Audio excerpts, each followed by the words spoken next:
Bom dia, boa tarde, boa noite. Estamos aqui com mais uma edição de Lei Campus e hoje com meus companheiros Felipe Aroeira e João Marcos. Podem se apresentar, meninos. Oi, pessoal, boa noite. Meu nome é Felipe, estou aqui representando o GED da PUC-Rio. Queria agradecer primeiramente o convite e especialmente ao Guilherme por ceder um pouquinho do tempo dele para bater esse papo com a gente. Boa noite a todos, meu nome é João Marcos, represento o grupo de pesquisa aqui da PUC Paraná. Também agradeço a presença do Dr. Guilherme e a todos que irão assistir e debater conosco desse tema. Bom, para nosso convidado aqui, como os meninos já falaram, Dr. Guilherme Charles, advogado do Curitiba e fundador do GED da Universidade Federal do Paraná. Bem-vindo ao Lei Campus, Guilherme. Boa noite, Thalita. Boa noite, bom dia, boa tarde, né? Para quem, o horário do pessoal que estiver ouvindo. Thalita, Felipe, João, agradeço imensamente o convite, né? Estar aqui com vocês para a gente conversar um pouquinho do compliance nas entidades, né? Principalmente de prática, mas a gente vai acabar falando um pouquinho das entidades de administração também, do desporto, da importância e tudo mais. E obrigado mais uma vez pelo convite. Espero que a gente tenha um papo bem bacana, bem leve aí sobre um tema tão importante aí para o futuro das instituições. Bom, doutor Guilherme, acho que a primeira pergunta, antes da gente começar o tema, é essa que eu vou fazer agora. Quais são os elementos essenciais de um programa de compliance em uma entidade esportiva? Olha, eu acho que a questão do compliance, no desporto, ela não vai diferenciar em seu escopo principal, básico, do compliance em todas as demais instituições. Né? A gente vai ter ali princípios de governança, princípios de ética, um código de conduta de acordo com a filosofia de cada entidade, seja ela de prática ou de administração. Então, os pilares ali do compliance, né, de atuar em conformidade com as regras, com a ética, isso não vai ser tão diferente das demais instituições, né? Quando a gente fala em entidade de prática desportiva, daí, né, falando de clubes propriamente dito, principalmente de futebol, a gente tem um envolvimento muito grande de paixão, né, envolvimento diferente, né, com o cliente, com o seu público, né? Então, quando a gente fala nesse sentido, talvez um ponto que seja válido a gente tratar nesse momento seja do próprio compliance prever situações envolvendo o estádio, por exemplo, né? Situações ocorridas dentro do estádio que envolve o público, que envolve o cliente, né, de um clube, que é o seu torcedor. Né? Então, políticas contra o assédio, políticas de atendimento a situações que visam a mitigar questões envolvendo homofobia, misoginia e demais práticas discriminatórias, talvez seja um ponto muito importante para a gente considerar no compliance, especialmente no futebol, que a gente está falando do esporte como um todo, mas volta e meia eu vou dar exemplos do futebol, que é o que eu pelo menos vivo aqui no cotidiano. São situações que valem levantar essa bandeira dentro do compliance como uma ferramenta de mudança, né? Ainda que gradual, a gente está falando de situações que culturalmente foram construídas por um período muito longo, mas que quando você está tratando de compliance e de uma verdadeira reformulação na visão da administração dos clubes e entidades de administração do desporto, a gente precisa falar, a gente precisa levantar e ter um local, e daí a partir dos canais de denúncia, por exemplo, para que o torcedor, a torcedora leve esse tema, né, e se vejam ali amparados por uma disposição, por uma política que seja interna do clube, mas que acabe atendendo ali naquele momento em determinada situação. Certo. Doutor, entrando um pouco nessa temática do clube, qual o maior desafio da aplicação do compliance no dia a dia do clube e na vivência que o senhor tem no Curitiba? Então, João, daí eu também vou abstrair um pouco, não vou falar tão somente aqui do clube, né? Mas também, né, os desafios são basicamente os mesmos do que a gente tem em todos os outros lugares, né? Primeiramente, você tem que entender que o compliance ele serve como uma alteração de cultura, uma mudança, uma implementação de uma nova cultura, né, em muitos casos, né? Então, algumas situações que muitas vezes, eu vou dar um exemplo banal, tá? A doação de camisas de um time, né? Então, um determinado clube recebe lá um enxoval de tantas camisas por ano, e determinado setor resolve distribuir essas camisas a bel prazer, fazer política, distribuir tal, beleza.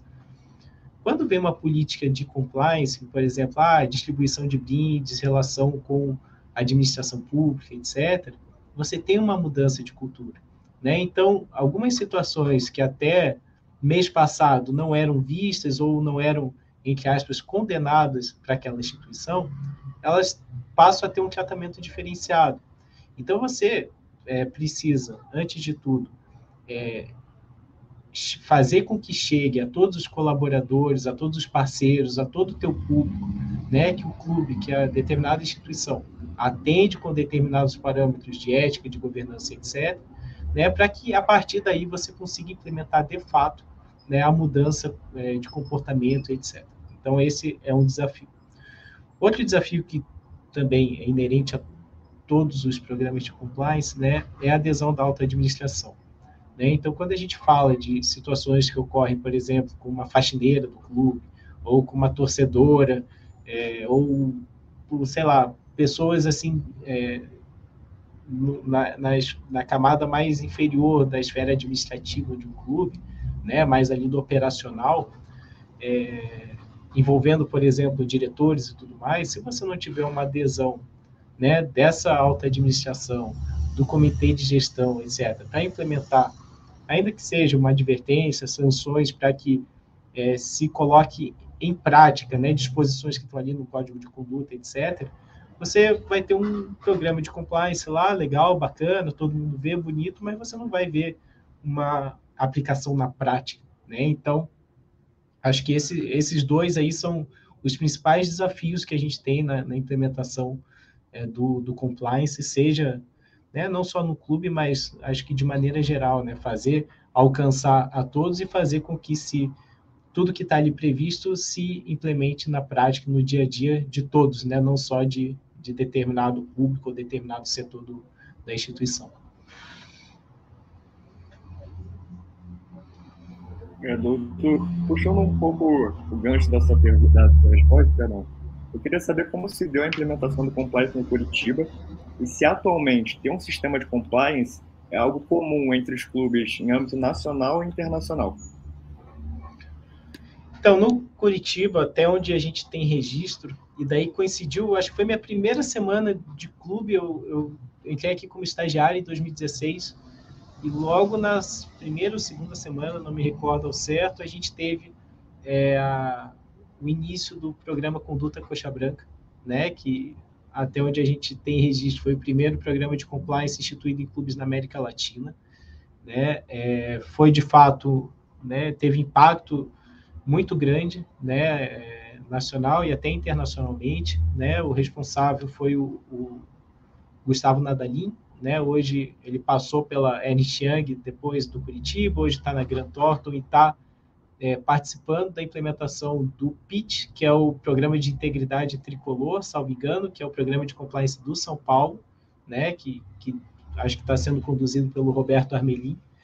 Então, ele que foi responsável pela implementação, né, e também junto com a consultoria, né, de uma empresa terceirizada, para basicamente fazer essa mudança, esse choque aí, choque de cultura, apesar de ter banalizado aí com o canal no YouTube e tudo mais, mas de fato um choque de cultura tanto na administração quanto no convívio diário da política do convívio dos funcionários. Então, a gente são casos que eu entendo como paradigmáticos, né? Então, a gente, por conta do compliance, evitou uma operação potencialmente danosa ao Curitiba, se não me engano, em 2017, que ficou conhecido como caso China, né, que é a intenção, a utilização do clube como ponte para que houvesse uma transferência internacional, e daí a inscrição dos atletas seria com fins não desportivos, o que poderia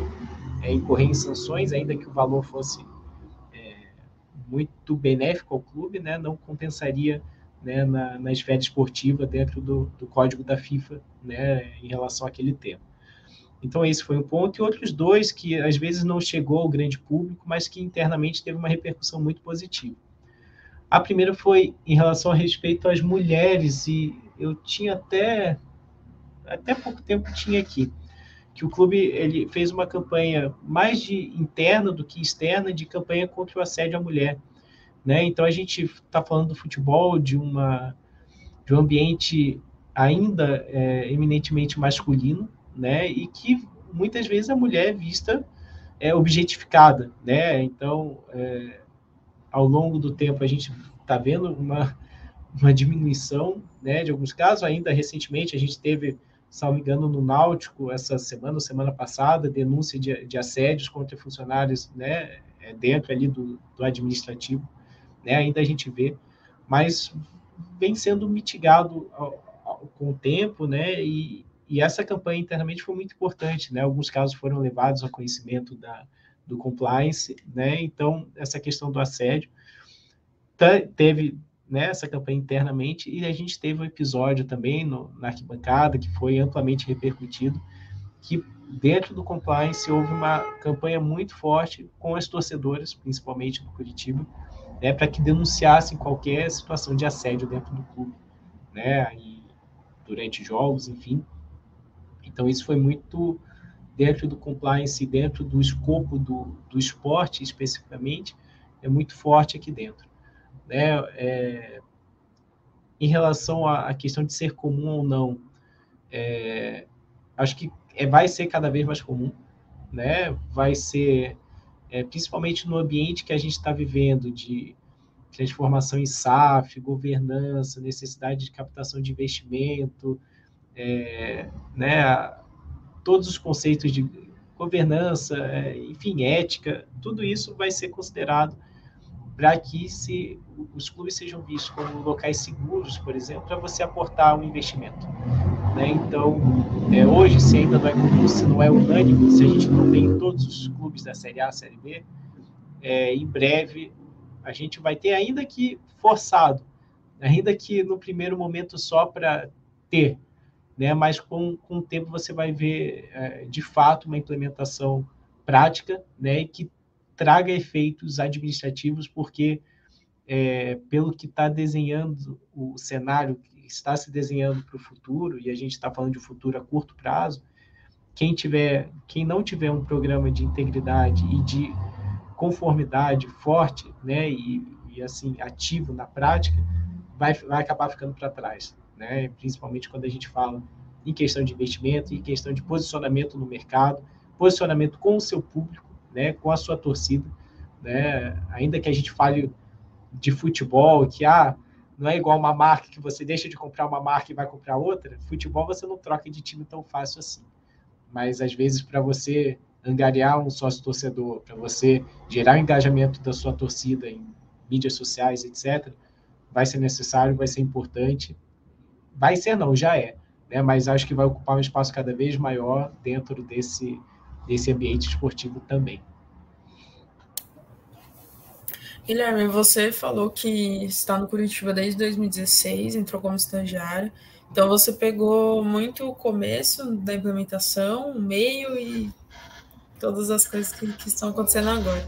Eu queria saber quais que foram esses impactos que você percebeu entrando no clube no começo dessa implementação e a curto e médio prazo também, enquanto você vem seguindo durante a sua atuação no clube. Como que você sentiu esse impacto da implementação do seu dia a dia, nas ações dos clubes, como você já citou, tanto financeiramente também, o que isso causou para o Curitiba? Então, isso é muito interessante, porque quando a gente fala em compliance, a gente às vezes pensa muito lá em cima e às vezes esquece de acontecimentos mais básicos dentro de uma estrutura, que às vezes você não tem a quem se reportar. Né? Então, eu trago aqui um episódio assim que pode ser banal, pode até ser risível, né? Dependendo da situação, mas que eu acho que demonstra muito bem acho que vai te responder, né? Vai te atender nessa pergunta. acho que era 2017 ainda, acho que era o segundo ano do compliance aqui, e campanhas internas, e-mails, né, tipo, tentando reforçar sempre com o pessoal. Todos os funcionários chegavam, recebiam o código de conduta do clube, então já recebia ali o canal de denúncias, caso tivesse alguma coisa. E teve um dia que chegou uma denúncia, né, no nosso canal de relatos, em que, de um atleta da base, que ele reclamou que que estava muito frio e que ele tinha pouco cobertor à disposição, né? Era um atleta, acho que era fora de Curitiba, né? Então ele estava passando frio, né? Então, quando você olha assim de fora, por que ele não falou com o supervisor, não falou com o pessoal do alojamento, não pediu, né? Poderia ser resolvido dessa forma, né? A gente não sabe se falou ou não falou, mas quando você vê, tipo, quando ele identificou uma situação de desconformidade, um problema, ainda que fosse só para ele, e viu no compliance a solução de resolver isso, ali acho que você já identifica a mudança de cultura que você teve dentro de uma instituição, ainda que fosse naquele caso específico, né? Mas sempre que hoje, né, o que a gente vê? Quando você tem uma situação, e às vezes por conta, né, da delicadeza daquele tema, do receio de você sofrer determinada represália, alguma coisa assim, você tem no canal de relatos, e a partir do que você tem no código de conduta, uma saída, né? Você tem com quem falar, ainda que seja na tela do computador, e você, quando está ali no compliance, você não sabe quem que vai analisar, você tem uma estrutura toda que vai dar análise àquele relato, você está expondo uma situação que você enxerga que está em desconformidade com determinada regra, com alguma situação, e você acaba tendo ouvidos, né? Então, acho que esse foi o principal ponto, assim, o mais positivo, né? Lógico, você tem a estrutura, você tem a análise macro, né? Quando você olha de fora, quando o mercado está enxergando uma determinada instituição com mecanismos de controle, com mecanismos de governança e tudo mais, mas você tem também o efeito interno, e daí acho que esse é o principal que eu trago aqui, como, assim, eu acho que foi mais positivo, assim, ainda que aquele atleta da categoria de base não saiba exatamente todos os conceitos de compliance, o que envolve e tudo mais, ele enxergou ali uma saída para ele resolver um problema que ele identificou naquele momento, que podia ser simples, né? Podia ser de fácil solução, mas que ele viu no compliance essa oportunidade de resolver aquela situação. Então, acho que esse é o principal aspecto, assim, né, de você ter com quem e a quem reportar determinada situação, né, sem receio de represália, sabendo que você pode levar aquela situação de forma anônima, né, e que resolva um problema que, ainda que seja pontual, pode ser um problema de outras pessoas, e daí você acaba resolvendo algo identificado no clube como um todo, né? Então, acho que esse é o principal efeito aí que a gente teve, pelo menos aqui no Curitiba. Pois bem, doutor, agora em 2021, nós tivemos a entrada em vigência da LGPD e a aprovação da lei do Clube Empresa. Na sua opinião, como essas leis impactam os clubes no Brasil, em relação à criação ou a uma aplicação efetiva do sistema de compliance para aqueles que já o têm?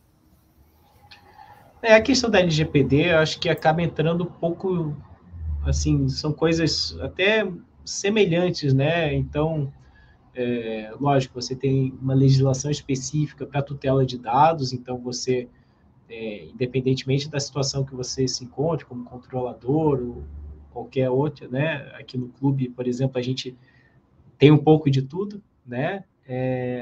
Você acaba tendo que se adequar a determinada regra, determinada norma, que até então não existia, né? E agora todo mundo vem se adequando, né? Inclusive Curitiba também, com a criação de diversas políticas e reforma na tutela dos dados mantidos aqui, e nas políticas com fornecedores e tudo mais.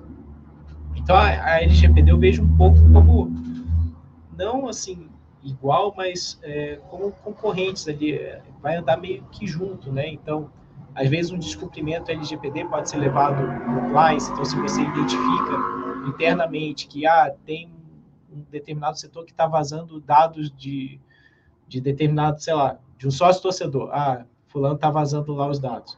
Isso pode ser levado, lógico, a situação, caso se torne pública, vai ter a autoridade nacional, né, a NPD, que vai determinar, vai averiguar aquela situação, mas internamente você pode, inclusive resguardando o clube, né, protegendo o clube, né, diante daquela situação, dentro do compliance você pode levar. Então, eu acho que anda um pouco junto, né, a adequação, a conformidade, as regras e normas, né, que é a essência do compliance, vai estar dentro também da adequação à LGPD. Em relação ao clube empresa, assim, a gente vai falar do aspecto mais mercadológico daí, né? A gente está falando da Sociedade Anônima do Futebol, a gente está falando de uma transformação que vai permitir, pelo menos por 6 anos, aos clubes que tenham uma previsibilidade em relação às suas receitas, porque está ali previsto que ou você pode destinar 20% da sua receita para o pagamento dos débitos contraídos pela instituição original, né, entre aspas, né, ou você entra no regime de recuperação judicial ou extrajudicial. Então, o teu passivo você controla para que você possa, né, angariar recursos no mercado como um todo.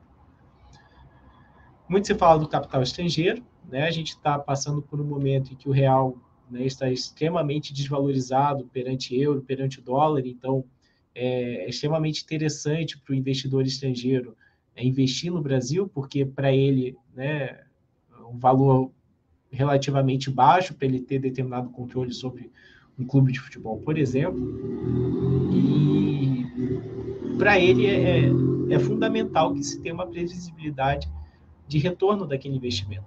Ele não pode ficar à mercê, por exemplo, de uma gestão que dure 3 anos, quando sai a gestão, muda tudo e ele perdeu o investimento, por exemplo, vai demorar 10, 15 anos para recuperar. Então, quando a gente fala em compliance, quando esse investidor, estou dando exemplo, ele identifica ali um local seguro para aportar aquele recurso, tem uma previsibilidade, ele sabe que aquilo vai ser usado para desenvolver o objeto que ele está se propondo, aí o compliance entra como essa ferramenta, né? Ele entra como um atrativo para captar um recurso de fora, para que você, enquanto empresa, institua políticas adequadas, né, de acordo com o objetivo daquela instituição. A gente está falando de futebol, a gente está falando de algo extremamente competitivo, a gente não está falando, por exemplo, de loja de roupa, de uma empresa, de marcas esportivas que sejam, aqui falar Nike, Adidas, Puma, que ainda que tem espaço para todo mundo, né? A gente está falando de futebol.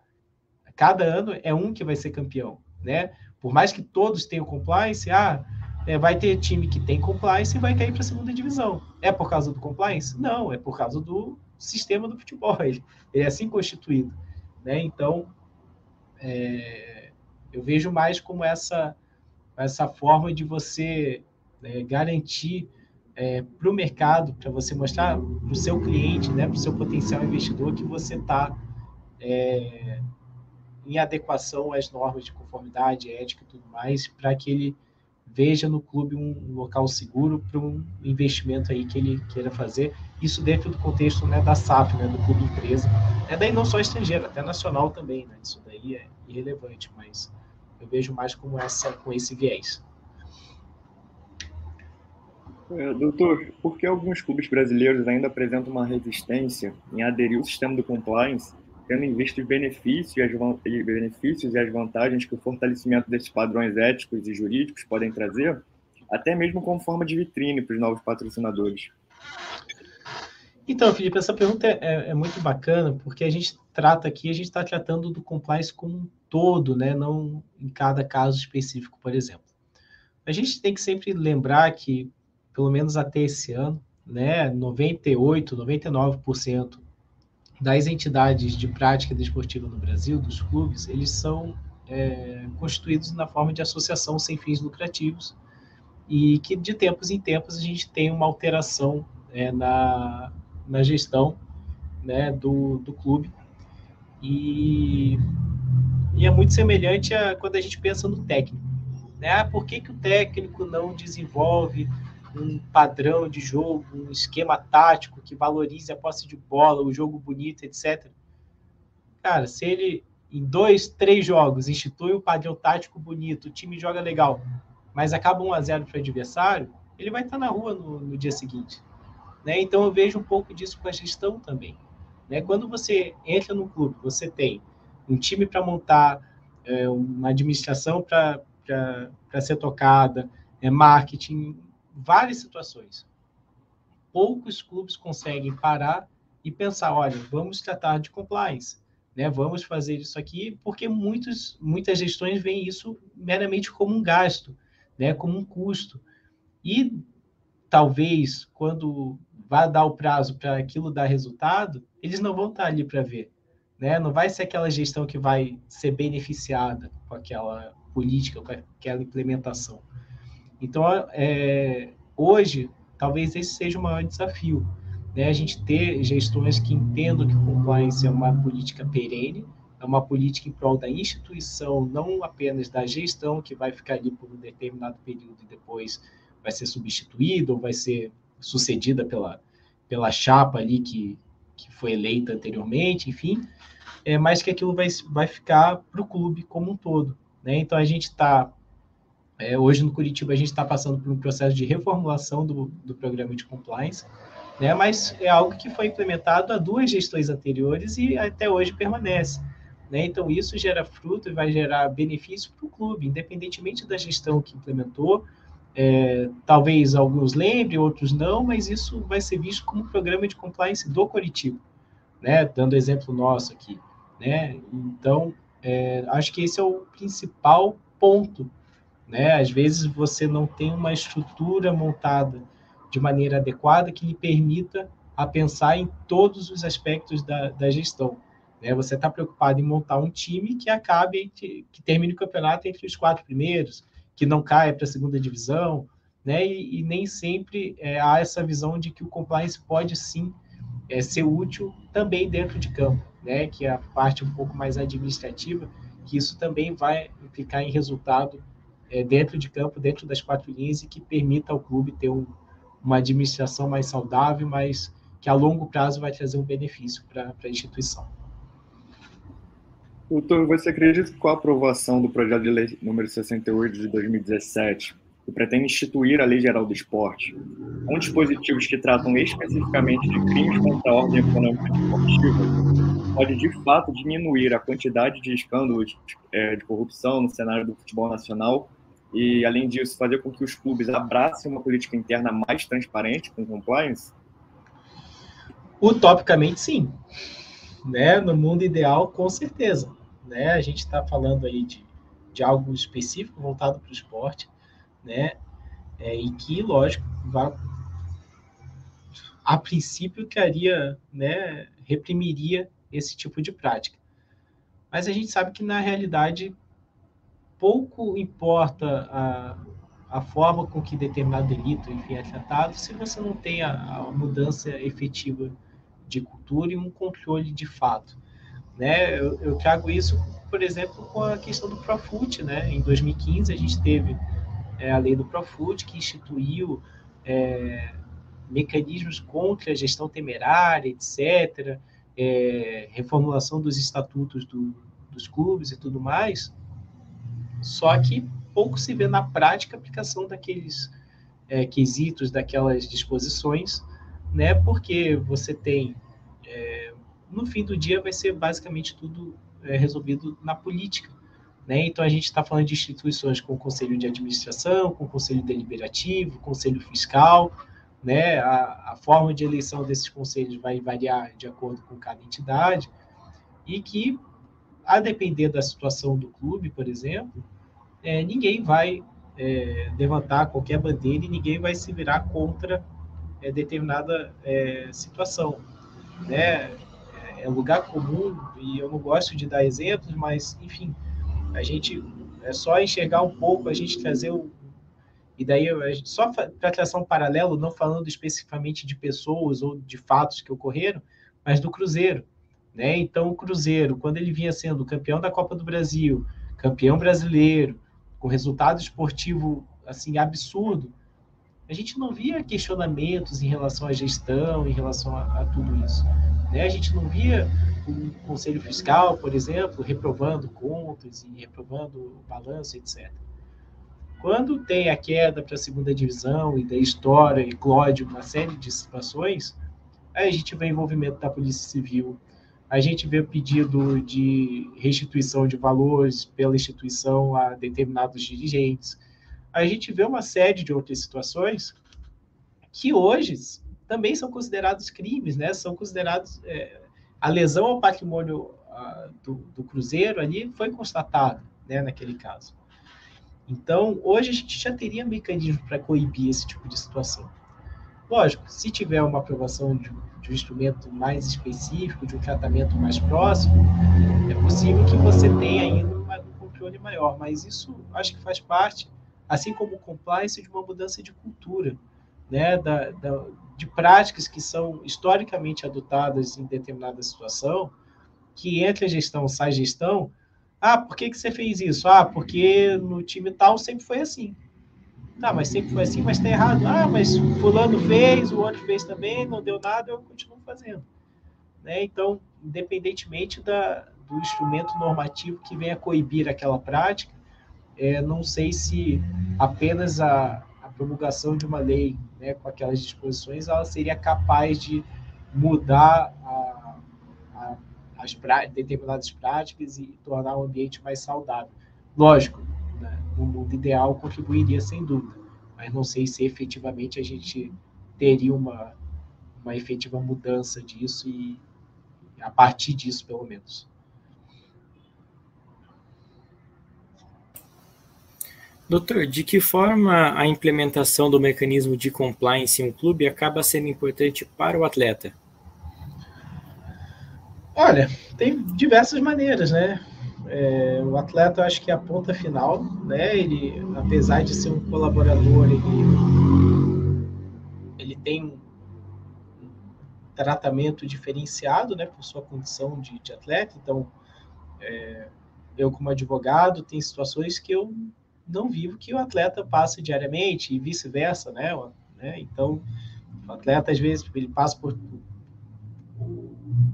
A jornada dele ali de treinos é de 2 horas por dia, a minha é de 8 horas e 48. Então, os tratamentos são diferenciados.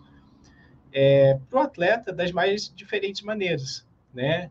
Às vezes, a gente tem situações envolvendo, por exemplo, outros colaboradores do clube, né? Então, algum problema, sei lá, estou dando... Né, só levantando hipóteses aqui. Tem problema com um determinado fisioterapeuta que ele está lá no DM, está pedindo para determinado tratamento e o cara atua com desídia, por exemplo. Né? Então, a gente pode ter um caso assim, com médico, com técnico até. O técnico tá falando que se eu não fizer tal coisa, eu não vou jogar. A gente tem um caso de assédio moral, por exemplo. Esse é um caso mais, assim, de relacionamento, né? Ali dentro do ambiente, do contexto dele. E daí a gente pode estar falando no pagamento de salário dele no 5º dia útil do mês, né? Como um instrumento, uma política de empresa que mantém o salário em dia, que contrata, só contrata dentro da realidade financeira, da possibilidade do fluxo de caixa, então de uma forma mais ampla. Então tem essas duas e diversas outras nuances que a gente pode pensar, né, que acaba sendo importante. Às vezes é interessante, não sei se todos teriam essa visão, mas o atleta, tipo, na hora, eu tenho o clube A, B e C. O A, ano passado, 3 atletas foram embora com uma rescisão indireta, porque não teve pagamento de salário lá por mais de 3 meses. O clube B tá meio capengando, mas, assim,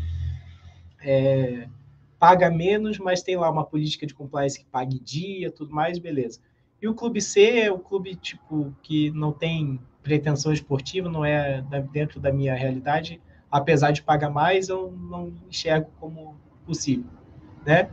Ele chega lá e, olha, o clube B arrumadinho, né? Apesar de não ser o que paga mais, paga em dia, tem uma aspiração desportiva, etc., ele acaba escolhendo, né? Então, lógico, a gente está falando de algo muito também, na minha visão, utópico, né? Que não sei se hoje é considerado, né, para você escolher determinado clube para que você vai atuar, mas é uma das formas aí da gente trazer para o atleta, né, essa realidade, essa questão do compliance, o que ele efetivamente chega até ele, né, e com o exemplo que eu dei também, às vezes é um mero cobertor que ele está precisando e que ele acaba recebendo por conta do programa de compliance. Então, são diversas maneiras, né, não é uma só, acho que vai afetar de várias formas aí a atividade do atleta profissional e atleta de base também, quando a gente fala de clube aí que desenvolve esse projeto com as categorias de base.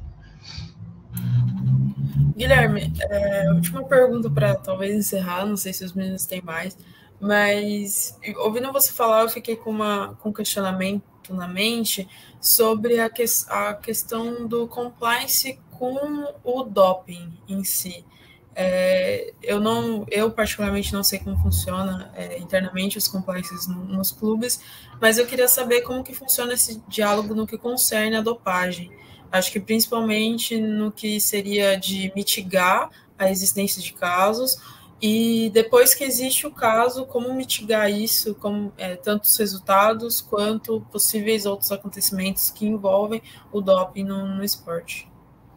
Aí, antes, ainda que seja a última pergunta, eu quero saber a opinião de todos vocês, tá? Eu quero que todos vocês falem da visão de vocês do compliance. Eu sei que o João dedicou muito tempo da vida dele estudando compliance a fundo, né? Então, depois quero ouvir vocês e para a gente trocar uma ideia final e chegar não uma conclusão, mas fechar aí a nossa conversa de hoje. Em relação à tua pergunta do doping, Thalita, lógico, tá tudo muito, pela essência do compliance, está tudo muito próximo, mas quando a gente fala em doping envolvendo atleta profissional, a gente está falando de uma previsão que a gente coloca no próprio contrato de trabalho do atleta, né? Então, é uma obrigação do atleta comunicar qualquer tipo de medicação que ele queira ingerir ao clube de maneira prévia, né? Lógico, não é todo atleta, né? Estou falando do profissional, não estou falando do atleta de base, mas um atleta conceituado e tal, que vai andar com um livrinho da UADA embaixo do braço e saber quais são as substâncias proibidas e que podem, se ele tomar determinado remédio, se aquilo pode ser detectado no doping ou não, né? Então, eu acho que lógico, o compliance é importante, mas a gente está falando de um alinhamento, né, do compliance, de atuar conforme as regras daí emanadas pela UADA, por exemplo, de atuar dentro da regra, de atuar com fair play, né, o jogo limpo, o jogo de igualdade de condições com o seu adversário, né, e daí também dentro do contexto do clube, né, para o clube não é interessante perder um atleta por 4 anos porque ele ingeriu uma substância irregular, né? Então isso já vem dentro do contrato de trabalho do atleta. Enquanto atleta profissional, ele deve se abster de ingerir qualquer substância química potencialmente danosa e que, sem a prescrição ou sem a anuência do departamento médico do clube, né? Inclusive, esse é um ponto que gerou demissões recentes, acho que foi aqui até no Atlético Paranaense, do pessoal da nutrição, né? De não observar a bula de determinados suplementos, etc. Mas, enfim, daí teria sido uma falha do clube, mas em relação ao atleta em si, né, já é uma obrigação dele. E daí o compliance, lógico, dentro de um contexto de conformidade, ele pode trazer palestra, ele pode trazer, apresentar de maneira mais elucidativa para os atletas, de maneira mais acessível, né, que se ele tomar determinado remédio, ele pode perder 4 anos da carreira dele. Porque a gente sabe que o tratamento dado ao doping, ele é muito duro, né? A gente eu sempre uso o caso do Guerreiro, né? Que ele quase perdeu uma Copa do Mundo, ele estava prestes a perder a Copa do Mundo por seu país, pelo Peru, que não é toda a Copa que está lá, porque tomou um chá num recipiente de hotel que tinha sido usado com chá de coca anteriormente. né? Então, era não sei quantos nanogramas que foram identificados e o tratamento é que ele ia ficar fora de uma Copa do Mundo, né? Então, ainda, lógico, ainda que não seja a intenção do atleta de ganhar performance ou de melhorar seu desempenho ingerindo tomando aquele remédio que seja, passando aquela pomada, enfim, né, aquilo pode trazer um dano muito grande, tanto para ele quanto para a instituição, que vai se ver privada de contar com aquele atleta por determinado período. Então, acho que entra um pouco junto aí a compliance e a própria normativa do clube, né, dentro do contrato de trabalho, na condição de empregador e empregado, né, quando atleta profissional, e daí quando o atleta da base, aí acho que entra um pouquinho mais o compliance, né, que daí coloca dentro do contrato de formação, dentro do vínculo não profissional, também, né, de forma educativa, de forma, de fato, de formação daquele atleta, já inclui essa cultura, né, do jogo limpo, do jogo conforme as regras e isento de uma vantagem indevida em desfavor do seu adversário. Doutor, eu queria também tirar uma dúvida em relação ao compliance e o atleta. Recentemente teve um caso de um clube, acho que do Centro-Oeste ali, que os jogadores reclamaram que receberam as marmitas dentro do vestiário e que não seria o local mais adequado. Dentro disso, o compliance seria o melhor canal, por exemplo, nesse caso, para os jogadores reivindicarem melhores condições? Ou, de repente, haveria uma outra forma também deles pleitearem isso? Olha, João, vai depender muito da relação, a vida ali no clube, né? Então, por exemplo, acontece uma situação dessa com frequência, né? Primeiramente, você vai reportar, talvez, ao supervisor de futebol, né, aquela situação. Quando você chega no supervisor, que talvez seja com quem os atletas tenham contato, e daí vai depender da estrutura de cada time, ele fala, não, é isso aí mesmo, vocês vão receber dentro do refeitório? Pô, beleza. A gente não conseguiu que atendesse o nosso pleito, né? Que a gente tem de legítimo, não é o lugar para a gente comer, mas, enfim, com quem a gente podia reclamar não resolveu. Caso seja de fácil acesso, você pode levar o caso para o diretor de futebol, você pode tentar levar o caso para a presidência, talvez seja de uma maneira mais efetiva. Só que, a depender da situação, você não consegue levar isso às esferas superiores, porque, vamos supor, tá, o presidente, o supervisor de futebol ou o nutricionista que entregou as marmitas é filho do presidente. E aí, com o que você fala? Né? Qual que é a estrutura que vai poder te atender? Né? Nesse caso, eu enxergo compliance como, dentro daí também da política da empresa, como uma forma mais assim, viável, né? A menos danosa para quem queira levar aquela situação a conhecimento de quem pode mudar aquilo. Né? Então, pode não mudar, né? Mesmo com compliance, pode chegar no presidente, o compliance officer, não, a política da empresa é essa, a refeição é dentro do vestiário, e não mudar nada, mas tem eu enxergo essa saída, né, como algo mais viável, como mais possível para a busca de solucionar algum problema, alguma questão, ainda que seja interna e de novo, né, o caso do cobertor, né, parece ser de fácil solução, mas é a forma que aquela pessoa enxergou de que pudesse resolver aquele problema dela naquele momento.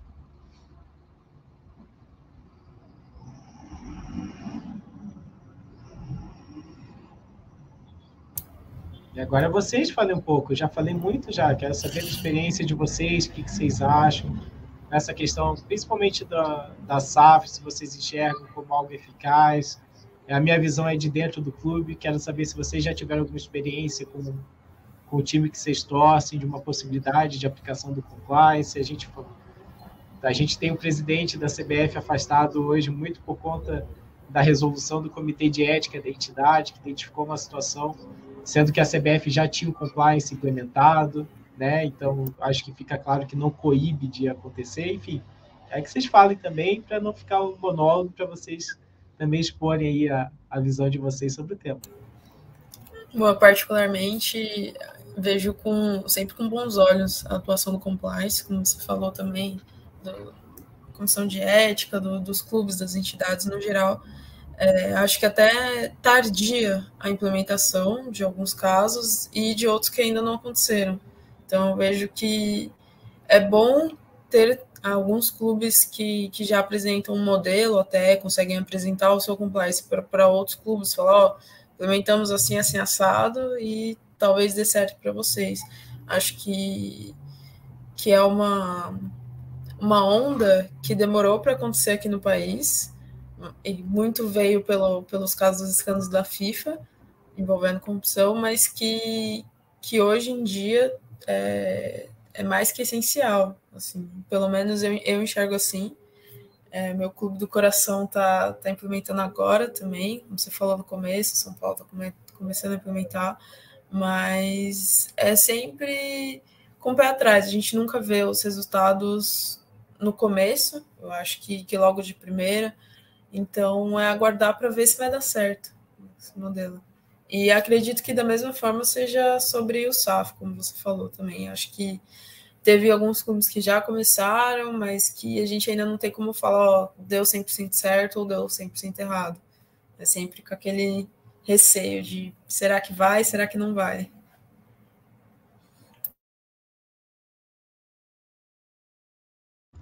E até porque a gente está falando de instituições, o futebol mudou muito, né, Thalita? Então, lógico, também caindo no lugar comum, um pouco clichê, mas quem assistiu The English Game na Netflix viu que era um absurdo o jogador receber para jogar futebol. Era absolutamente condenável, o pessoal não admitia. E hoje a lógica do futebol mudou, né, completamente. A gente tem salários absurdamente altos, a gente tem a lógica que demanda uma atuação mais profissional da administração, né? Então, às vezes a gente ainda tem alguns figurões, a gente ainda tem alguns dirigentes clássicos que vieram lá, mas a administração do clube como um todo, ela não é mais da relação do dirigente-atleta, né? Do fio do bigode, daquele acerto ali informal, né? A gente tem contratos absolutamente completos, a gente tem relações cada vez mais complexas, a gente está falando de NFT, a gente está falando de de coisas que, até 5, 6 anos atrás eram inimagináveis, né? Então, a mudança da estrutura do futebol como um todo demanda um tratamento mais profissional, mais ético e em conformidade com todas as regras, né? Com todas as normas que a gente tem voltadas não só para o futebol, mas para a boa conduta aí, né? Com as boas práticas que esse mundo vem nos exigindo, né? Especialmente do futebol, que é um universo que movimenta tanto dinheiro, que movimenta tanto interesse, né? E que precisa, né, dessa adequação aí dentro. Uma das pontas, com certeza, é o compliance, então é o que a gente vem acompanhando aí de mudança positiva, né, dentro desse mercado. Diga, Felipe. Doutor, acredito muito no que você falou. Eu acho que o futebol brasileiro ele está numa crescente extracampo, com adesão às novas tecnologias, como forma alternativa de oferir renda, o NFT, o fan token, inclusive, como forma de pagamento dos jogadores, e a gente tem o advento da lei do clube empresa. Então, acho que todos esses expoentes eles precisam de uma regulamentação para que isso possa impulsionar o clube. Então, não adianta o clube se tornar um clube empresa, né, se tornar um SAF, se você não tem uma política de governança transparente, né? Então, acho que todas essas novas expoentes do futebol, elas precisam de um olhar mais claro e de uma vitrine mais transparente até para quem está investindo no clube. Perfeito, Felipe. É basicamente isso, né? Faz parte da transformação que a gente está vendo, né? O compliance, acho que foi a tua pergunta, né? Clube de primeira, segunda divisão, aos poucos, tá? Mas, cara, vai ser algo que foi pioneiro, que a gente passou aqui em 2016, acho que vai ser comum, vai ser necessário, e daí fica até algo que eu já conversei algumas vezes com alguns, até a CBF, talvez não a implementação via lei, a gente falou aqui do projeto de lei, que está de lei geral do esporte, talvez não uma imposição legal, né? Mas dentro do futebol, por exemplo, a gente tem o sistema de licenciamento de clubes da CBF, né, que todos os clubes devem atender critérios mínimos daí dos mais diversos setores. Por que não prever um programa de compliance? Né? Por que não prever um programa de governança para que os clubes de Série A e de Série B, por exemplo, possam disputar uma competição? Né? Então, talvez sejam formas de você, ainda que por imposição, né, como é o futebol feminino, né, os clubes da Série A têm que ter um time de futebol feminino, mas a gente está vendo aí partidas com uma audiência extraordinária, com uma repercussão muito grande, né? Então, talvez no primeiro momento não cause uma mudança tão grande, mas a médio e longo prazo você mude uma cultura, né? Você mude algo que há tanto tempo vem sendo construída de uma maneira um pouco errada, se assim a gente pode dizer. Bom, eu e o Dr. Guilherme, a gente já conversou algumas vezes. O meu TCC, ele acabou falando do Curitiba. Na verdade, eu fiz um estudo do caso que houve em 2017, da aplicação do sistema de compliance dentro do Curitiba, o caso China. Dentre essas conversas que tive com o Dr. Guilherme, nós chegamos à conclusão de que, se a gente analisar no papel, é utópico, é muito bonito, mas é um processo um tanto quanto demorado, né? Se formos analisar, o Curitiba já tem um sistema de compliance há 5 anos, né? Se eu perguntar para o Dr. Guilherme se hoje o sistema ele está em plena aplicação, né, nós vamos ver que de repente pode ter uma parte ou outra que ainda está em desenvolvimento, tanto que ele comentou hoje que está em revisão algumas partes, né? Ao meu ver, o compliance ele prescinde muito de uma mudança de chave na gestão, né? Muito mais do que a aplicação, mas uma mudança de ideia. E dentro um pouco ali da SAF, também conversei um pouco com o Dr. Guilherme, eu escrevi um artigo sobre a lei do Clube Empresa.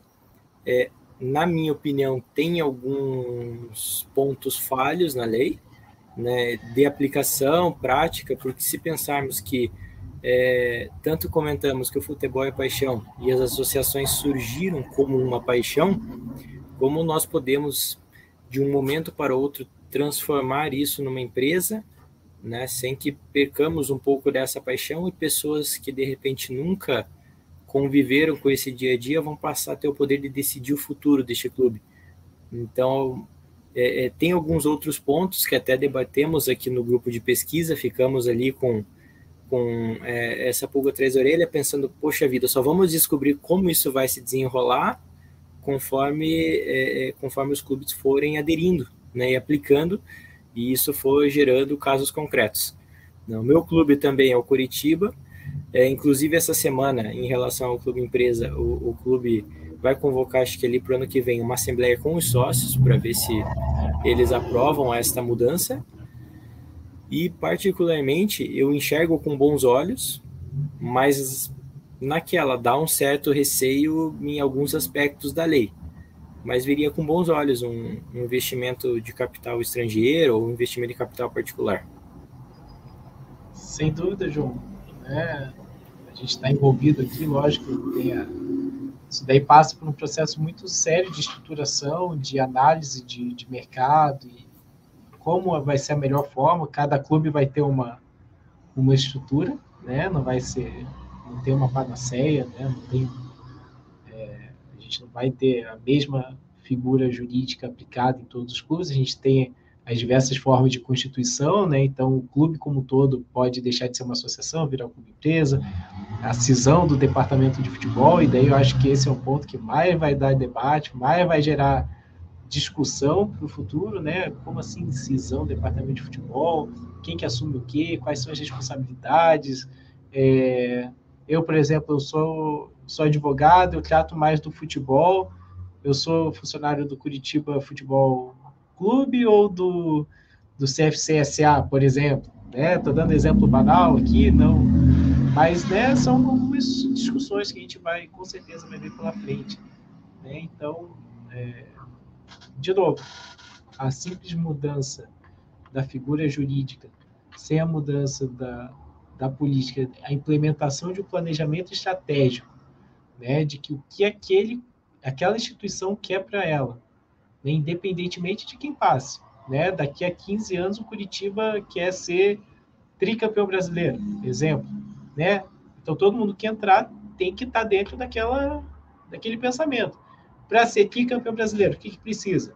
Aumentar a base de sócios. Tá? Então, para aumentar a base de sócios, preciso fortalecer o produto, manter na primeira divisão por 5 anos consecutivos. E daí aquilo ali torna-se algo do clube, perene, né? E o compliance necessariamente faz parte disso. Sai gestão, entra gestão, e daí muito que se fala por conta da empresa, né? Que a empresa você tem ali, né? Você tem o capital, você participa ali das decisões e tudo mais, você mantém aquela chama, né, da conformidade, da integridade acesa por mais tempo. Então, talvez nesse viés seja o caminho para a gente ter uma efetiva mudança e ver o compliance como não um caso isolado, né, mas como uma troca de experiência entre todos os clubes, como a Thalita falou, para poder melhorar o futebol como um todo, né, não só em determinado clube, mas o futebol brasileiro avançar aí rumo à sua profissionalização, que tanto se fala, e a modernização e adequação ao que a gente já vê há algum tempo, principalmente nos principais mercados aí do futebol pelo mundo.